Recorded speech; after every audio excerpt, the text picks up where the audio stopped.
জ্বলছে গাজা, মরছে মানুষ। ২ বছর আগে ঠিক এদিনেই হামাসের হামলায় হতভম্ব হয়ে পড়েছিল ইসরায়েল।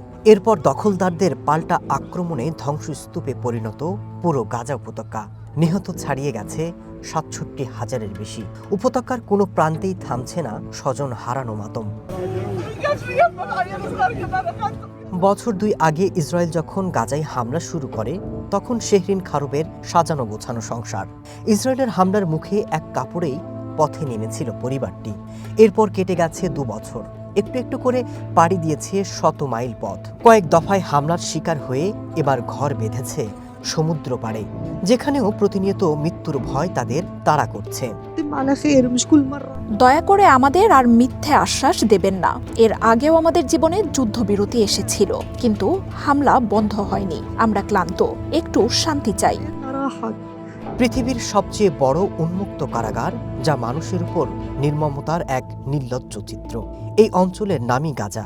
মানুষ যখন ডুবে যেতে থাকে, তখন তাকে টেনে তুলতে হয়। ফিলিস্তিন মূলত ডুবে যাচ্ছে, সাঁতরানোর মতো অবস্থা নেই। ঠিক তখন সমুদ্রের দিকেই তাদের ঠেলে দিচ্ছে ইসরায়েল। ২ বছরের লাগাতার যুদ্ধ, মৃত্যু আর ধ্বংসে জর্জরিত গাজা উপত্যকার ২০ লাখ মানুষের প্রতিচ্ছবি ২ ফিলিস্তিনি যমজ, উদয় আর হামজা।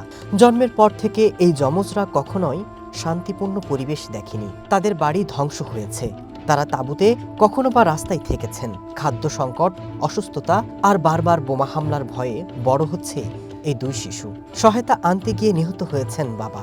চারপাশে মানুষের কান্না, যুদ্ধ বিমানের গর্জন আর দূর থেকে ভেসে আসা গুলির শব্দে দিন কাটছে তাদের। আমি সন্তান প্রসবের জন্য হেঁটে হাসপাতালে গিয়েছিলাম। সিঁড়ি দিয়ে নামার সময়ে আমার প্রসব বেদনা হচ্ছিল। দেখাশোনা করার মতো কেউ ছিল না। আমার সন্তানরাও মেনে নিয়েছে এটাই হয়তো জীবন। শত্রুর শক্তি বিপুল, তাদের বিপরীতে নিজেদের সামর্থ্য নগণ্য। এতে বিজয়ের কোনো সম্ভাবনাই নেই।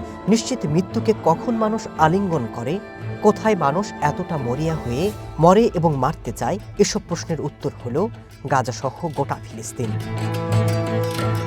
তাই তো ফিলিস্তিনি কবি লিখেছেন, দুনিয়া ঘনিয়ে আসছে আমাদের দিকে। ধরিত্রী ঠেসে ধরেছে একেবারে শেষ কোণাটায়। শেষ প্রান্তে ঠেকে গেলে যাবোটা কোথায়? কোথায় উড়বে পাখি শেষ আসমানের পর? তাই তো ফিলিস্তিনিরা জেনে গেছে, আমৃত্যু লড়াই ছাড়া আর কোনো পথ খোলা নেই। Masud Rana, one international desk.